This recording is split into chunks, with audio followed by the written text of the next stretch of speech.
امام هاتريك امام خلص الكلام. السلام عليكم ورحمة الله وبركاته. برحب بمتابعيني واخواتي في كل مكان. الاهلي يفوز على استاد ابيجان بنتيجة 3-1. قبل ما نخش على حلقتنا النهارده ما تنساش اللايك والفولو دعما لاخوك يوسف، وهسيب لكم في اول كومنت قناتي على اليوتيوب. اللي مشتركش يا ريت تشتركوا في القناه عشان تشوفوا كل جديد باذن الله. الاهلي النهارده يعود من بعيد، الاهلي عاد من بعيد. شوط تاني كان الاهلي سيء ما لعبناش فيه، او الاهلي ما جاش فيه غير اول 7 دقائق يا جماعه. اول 7 دقائق بس من خلال المباراه. كانت فرصه لحسين الشحات، فرصه لوسام، وفرصه كانت لامام عاشور في اول 7 دقائق. بعد كده طبعا اجواء الرطوبه النهارده الرطوبه كانت عاليه، والاجواء الحاره النهارده، لكن ديت مش هنقول مبررات يا جماعه. انت الاهلي، انت الاهلي، شخصيه الاهلي النهارده ظهرت في الشوط الثاني. لكن شوط اول الاهلي بصراحه كان بعيد عن مستواه. حتى في التحضير من عند ياسر ابراهيم ورامي ربيعه الاهلي كان في حاله من البطء، رتم كان بطيء جدا يا جماعه. وعجبني النهارده توظيف امام عاشور يا جماعه. امام عاشور يعني عريس اللقاء النهارده، عريس اللقاء بلا منازع. امام عاشور فاق يا جماعه، تحطه 8 شغال، تحطه 6 شغال. حتى بكرايت لما لعبها قبل كده مع منتخب مصر، وما لعب قبل كده مع الزمالك، والنهارده بتلعبه 10. لا تحركاته يعني امام لا فايق. امام هو ده مستواه، امام عاشور ده مستواه. بس نصيحه مني ليك يا امام، لو عايز تكمل في النادي الاهلي وتعمل تاريخ كبير وعظيم مع النادي الاهلي، يا ريت تركز في الملعب، وسيبك بقى من البدنيين، وسيبك بقى من مش عارف ايه والكلام الفاضي ده كله.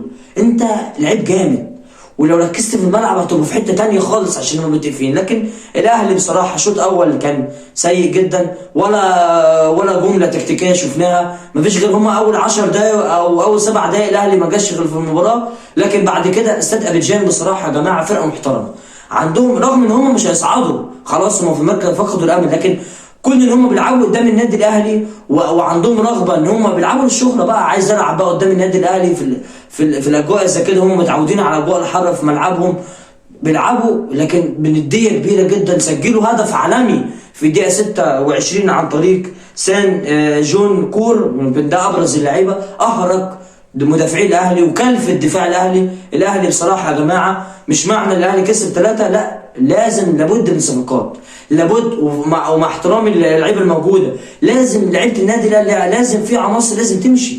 اللعيبه النهارده مش قادره تشيل الكره، شبعت.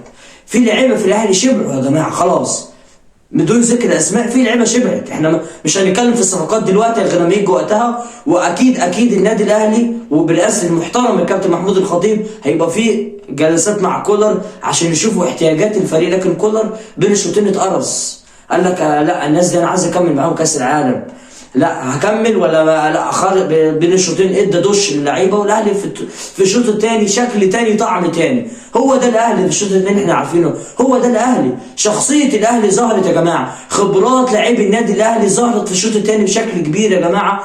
والاهلي على طول التعادل، قلنا خلاص الاهلي ركب المباراه مره ثانيه. عرضيه ما فيش احلى واكبر من كده من حسين الشحات، اللي بدا يستعيد جزء من مستواه كده 30%، مش هقول لك بقى 70%، 30-50% من حسين الشحات بتاع نسخه 2019 ونسخه 2020 مع الاهلي في الدوري او سواء افريقيا في الموسم دوت. لكن عرضيه ولا اروع من الشحات استقبلها امام عاشور بعد ما عملها اسامه علي براسيه، كملها امام. ودوت اللي كان ناقص امام، ما كانش بيكمل جوه ال 18 بالشكل كده، كان دايما على بره 18 كان بيصوب، سواء هو او مروان عطيه او السوليه. وعوده حميده طبعا لمحمد هاني، عوده حميده بعد غياب بسبب الاصابه، شارك النهارده في المباراه في الدقائق الاخيره بعد ما الاهلي خلاص سجل الثالث، وكان عروس اللقاء امام عاشور وسجل هدف واثنين وثلاثه. هو ده امام عاشور يا جماعه.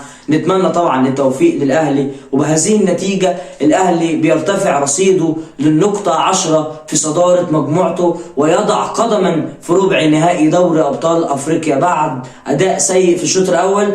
ومش معنى الاهلي كسب يا جماعه ان الاهلي محتاج صفقات. لابد من وجود اقل حاجه 5-6 صفقات، ولابد من رحيل بعض اللعيبه في الفتره القادمه، عشان في لعيبه شبعت بلغه الكوره كده يا جماعه. وفي نهايه حلقتنا، لو عجبتك الحلقه ما تنساش اللايك والفولو دعما لاخوك يوسف. سلام عليكم.